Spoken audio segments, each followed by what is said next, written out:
Hi hello నమస్తే, ఎలా ఉన్నారు? అందరూ బాగున్నారా? నేను బాగున్నాను. మీరు కూడా ఇంకా బాగుండాలని మరీ కోరుకుంటున్నాను మనస్ఫూర్తిగా. ఏంటనుకుంటున్నారు? కూరలో వేస్తే తీసి పడేస్తాము, అలాంటి కరివేపాకు మొత్తం ఇంత తెచ్చారని చూస్తున్నారా? అవునండి, ఈ కరివేపాకుతో నేనైతే ఈరోజు నిల్వ పచ్చడి చేస్తున్నా. ఒకసారి ట్రై చేసా, చాలా బాగా అనిపించింది. అందుకే మీతో షేర్ చేసుకోవాలనుకుంటున్నా, ఎందుకంటే ఇది అందరికీ కూడా చాలా యూజ్ఫుల్ కదా. ఏ కర్రీలో కనిపించినా ఫస్ట్ దీన్ని పక్కన తీసి పెట్టేస్తారు. కర్రీ ప్లేట్లోకి వేయగానే ఇది కనిపించింది అనుకోండి, ఫస్ట్ దీన్ని తీసి పక్క పెట్టాలి. కర్రీ కలుపుతూ కాదు, కొంతమంది అయితే ప్లేట్లో కర్రీ వేయగానే తీసి పక్కన పెట్టేస్తారు. ఎందుకో కొంతమందికి ఈ కరివేపాకు, కొత్తిమీర ఇవి చూస్తే కనుక అవి ఎనిమిస్లా కనిపిస్తాయేమో, కానీ వీటి వల్ల చాలా యూజ్ ఉంటుందండి. కర్రీ కంటే కర్రీలో వేసే ఈ కొత్తిమీర, కరివేపాకే చాలా హెల్త్కి మంచిది. మళ్ళీ ఇలాంటి కరివేపాకు ఏరి పడేయకుండా మనం ఇలా పచ్చడి చేసామనుకోండి, అసలు ఇంత కూడా పక్క పెట్టరండి, ప్లేట్ మొత్తం నాకేస్తారు, అంత కమ్మగా ఉంటుంది. మరి ఇంకెందుకు లేట్ చేయకుండా కరివేపాకు పచ్చడి చూసేద్దామా? చూడండి, ఇలా బాగా ఆరిపోయింది. ఏమాత్రం తడి లేకోకుండా ఇలా బాగా ఆరాలి. ఇప్పుడు అన్నీ ఫ్రై చేసేసుకుందాం. స్టవ్ వెలిగించి ప్యాన్ పెట్టేసుకొని ఇందులోకి 1 టేబుల్ స్పూన్ మినపగుళ్ళు, 1 టేబుల్ స్పూన్ ధనియాలు,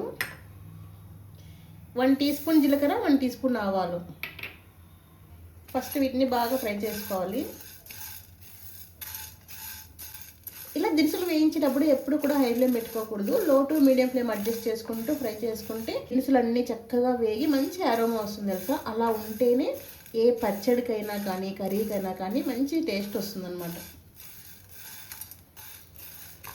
అన్నీ బాగా వేగాయండి, అందుకే మంచి అరోమా వస్తుంది. ఇప్పుడు వీటిని వేరే ప్లేట్లోకి తీసేసుకుందాం.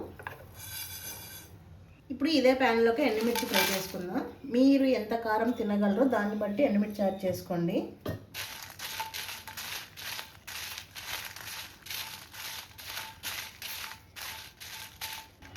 ఎండుమిర్చి కూడా వేగిపోయి ఉన్నాయి, ఇవి కూడా తీసేసుకుందాం. ఇప్పుడు వచ్చేసి కరివేపాకు ఫ్రై చేసుకుందాం. ఇది మాత్రం లో ఫ్లేమ్లో ఫ్రై చేసుకోండి, తొందరగా ఫ్రై అయిపోతుంది, బాగా డ్రై అవుతుంది. కరివేపాకు కూడా చక్కగా ఫ్రై అయిపోయింది. చూడండి, ఇలా ఫ్రై చేస్తుంటేనే గలగల సౌండ్ వస్తుంది కదా. చూడండి, ఇలా బాగా ఫ్రై చేసేసుకోవాలి. ఇందాక వేయించుకున్న వాటిలో కాకుండా ఇది సపరేట్ వేరే ప్లేట్లోకి వేసుకోండి. ముందే ఒక చిన్న నిమ్మకాయ సైజ్ అంత చింతపండు నానబెట్టేసాను. ఇదలా అంతా మ్యాష్ చేసేసుకొని ఉడికించుకోవాలి. ఎందుకంటే మనకి నిల్వ పచ్చడి కదా, ఉడికించి వేసుకుంటే ఎన్ని రోజులు ఉన్నా పాడవదనమాట పచ్చడి. ఇందులో పిచ్చలు ఏమీ లేకోకుండా తీసేసుకోండి. ఇప్పుడు ఇందులోకి ఇదే ప్యాన్లోకి వేసేసి ఉడికించుకుందాం.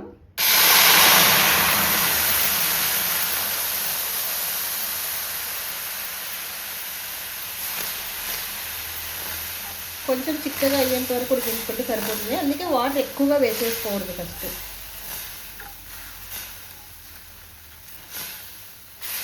మనకి చిక్కటి గుజ్జులాగా వస్తే సరిపోతుంది. ఇలా అంత దగ్గరగా వచ్చింది కదా, ఇప్పుడు స్టవ్ ఆఫ్ చేసుకుందాం. మరి ఇప్పుడు చిక్కగా అయిపోతే వేడికి ఇంకా అతుక్కుపోతుంది అనమాట. ఈ స్టేజ్లో ఉంటే చాలు అనమాట. ఇప్పుడు స్టవ్ ఆఫ్ చేసేసుకుందాం. అన్నీ కూడా చల్లారి పెట్టుకోవాలి. అన్నీ చల్లారాయి.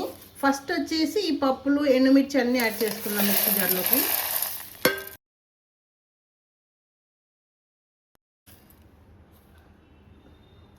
టేస్ట్కి తగినంత సాల్ట్ యాడ్ చేసేసుకోండి. అలాగే వెల్లుల్లి ఒక 10 నుండి 12 వరకు వెల్లుల్లి వేసేసుకొని ఫస్ట్ వీటిని బాగా గ్రైండ్ చేసేసుకుందాం. ఇలా మెత్తగా గ్రైండ్ చేసుకున్నాం కదా, ఇప్పుడు ఇందులోకి కరివేపాకు యాడ్ చేసుకుందాం. ఇలా కరివేపాకు వేసుకున్నాం కదా, ఇందులోకి చిన్న బెల్లం ముక్క యాడ్ చేసుకోవాలి. ఇప్పుడు వీటన్నిటిని మెత్తగా గ్రైండ్ చేసేసుకుందాం. ఫస్ట్ ఇలా బాగా మెత్తగా గ్రైండ్ చేసుకున్నాం కదా, ఇప్పుడు ఇందులోకి ఉడికించి పెట్టుకున్నటువంటి చింతపండు గుజ్జు కూడా యాడ్ చేసుకుందాం. ఇప్పుడు దీన్ని మెత్తగా గ్రైండ్ చేసేసుకుందాం. ఇలా గ్రైండ్ చేసేసుకున్నాం కదా, ఇప్పుడు దీనికి పోపు పెట్టేసుకుంటే మన పచ్చడి రెడీ అయిపోతుంది. తాలింపు పెట్టుకోవడానికి స్టవ్ వెలిగించి కడాయి పెట్టేసుకొని ఇందులోకి ఆయిల్ యాడ్ చేసుకుందాం. నిల్వ పచ్చడి కాబట్టి కొంచెం ఆయిల్ ఎక్కువే పడుతుంది. ఆయిల్ వేడెక్కిన తర్వాత ఇందులోకి శనగపప్పు, అలాగే మినప్పప్పు, ఆవాలు, కచ్చా పచ్చాగా దంచిన వెల్లుల్లి, ఎండుమిర్చి, అలాగే కొద్దిగా కరివేపాకు. పోపు మరీ ఎక్కువగా వేయించుకోకూడదు. స్టవ్ ఆఫ్ చేసాక కూడా ఇంకా ఆయిల్ వేడిగా ఉంటుంది కాబట్టి ఆ వేడికి నల్లబడిపోతాయి. కాబట్టి మనము ఇంకా కొంచెం ఫ్రై అవ్వాలి అన్నట్టుగానే స్టవ్ ఆఫ్ చేసుకుంటే సరిపోతుంది. ఇది కలర్ చేంజ్ అవుతున్నాయి కదా, ఇప్పుడు స్టవ్ ఆఫ్ చేసుకుంటే సరిపోతుంది. ఇంకా స్టవ్ ఆఫ్ చేసి ఇది చల్లారిన తర్వాత ఇందాక గ్రైండ్ చేసుకున్న కరివేపాకు మిశ్రమం అంతా వేసి బాగా మిక్స్ చేసుకుంటే సరిపోతుంది. ఇంకా చల్లారాక అంతా చల్లారిపోయింది. ఇప్పుడు గ్రైండ్ చేసుకున్న మిశ్రమం అంతా యాడ్ చేసేద్దాం.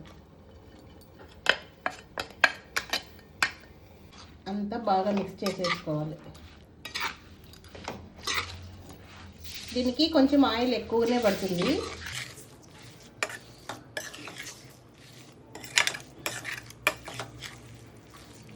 ఆయిల్లో వేసి అంతా ఇలా మిక్స్ చేస్తుంటేనే గుమగుమలు వచ్చేస్తుంది. అసలు కరివేపాకు ఫ్లేవర్ బాగుంటుంది కదా.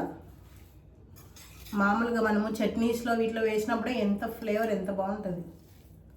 అలాంటిది పచ్చడే చేస్తే ఇంకెంత ఫ్లేవర్ ఉంటుంది చెప్పండి.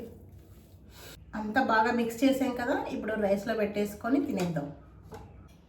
రైస్ పెట్టేసుకొని ఇప్పుడు కరివేపాకు పచ్చడి వేసేసుకుందాం. ఇలా పచ్చళ్ళలోకి నెయ్యి వేసుకుంటే బాగుంటుంది.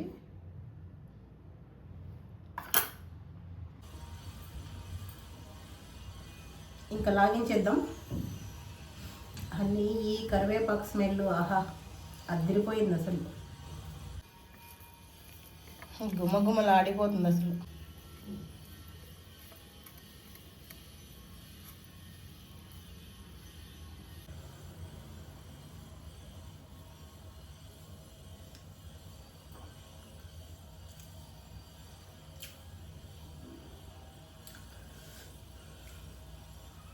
కొంచెం స్పైసీగానే ఉంది, చాలా బాగుంది. ముందే చెప్పాను కదా, మేమైతే కొంచెం స్పైసీగానే తింటాము. మీరు తినేటువంటి కారాన్ని బట్టి ఎప్పుడు కూడా కారం యాడ్ చేసుకోండి. నేను చెప్పాననే కదండి, ఎవరు చెప్పినా సరే ఉప్పు కారాలు మాత్రం మీ టేస్ట్కి తగ్గట్టు వేసుకోండి, అంతే కదా. ఒక్కొక్కరు ఒకలా తింటారు కదా. టేస్ట్ అయితే అదిరిపోయింది.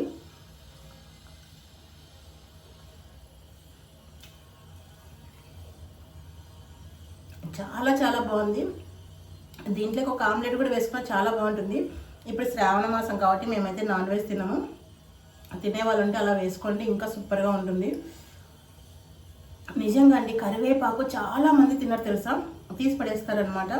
పిల్లలే కాదు పెద్దలు కూడా చాలామంది తెలుసా. చాలామందిని అబ్జర్వ్ చేశాం, తినేటప్పుడు ఫస్ట్ కరివేపాకు తీసి పక్కన పెట్టేస్తారు. అలాంటి వాళ్ళకి ఖచ్చితంగా ఈ పచ్చడి పెట్టండి. అసలు ఇది కరివేపాకు పచ్చడైనా అంటారు, అంత బాగుంది అసలు. నిజంగా చెప్తున్నా, టేస్ట్ అయితే చాలా చాలా చాలా చాలా చాలా బాగుంది. ఎన్ని ఛానల్ చెప్పినా కూడా తక్కువే, అంత బాగుంది. కరివేపాకు తింటే జుట్టుకి మంచిది అంటారు కదా, జుట్టుకే కాదండి కంటికి అన్నిటికీ కూడా చాలా చాలా మంచిది. కరివేపాకుని తీసి పడేయకుండా ఇలా పచ్చడి చేసి పెట్టండి, అందరూ కూడా ఇష్టంగా తింటారు. నిజంగా అంత బాగుంది. మరి ఇంకెందుకు ఆలస్యం, కరివేపాకు ఖచ్చితంగా అందరి ఇంట్లో ఉంటుంది కదా. మరి ఇలా పచ్చడి చేసి ఒకసారి ట్రై చేయండి. మీరు ప్రిపేర్ చేశారనుకోండి, అప్పుడు మీకే అనిపిస్తుంది కరివేపాకు ఇంత బాగుంటుందా అని చెప్పేసి. అప్పుడు మీరే ఖచ్చితంగా నాకు కమెంట్ రూపంలో షేర్ చేస్తూ, వీడియోని హైప్ చేస్తూ, ఫ్రెండ్స్కి ఫ్యామిలీ మెంబర్స్కి షేర్ చేస్తూ ఉండండి. మన ఛానల్ని ఎంకరేజ్ చేస్తూ ఉండండి. మరి నచ్చింది కదా, ఇంకొక మంచి వీడియోతో మళ్ళీ మీ ముందుంటాను. Thank you for the watching. Bye bye.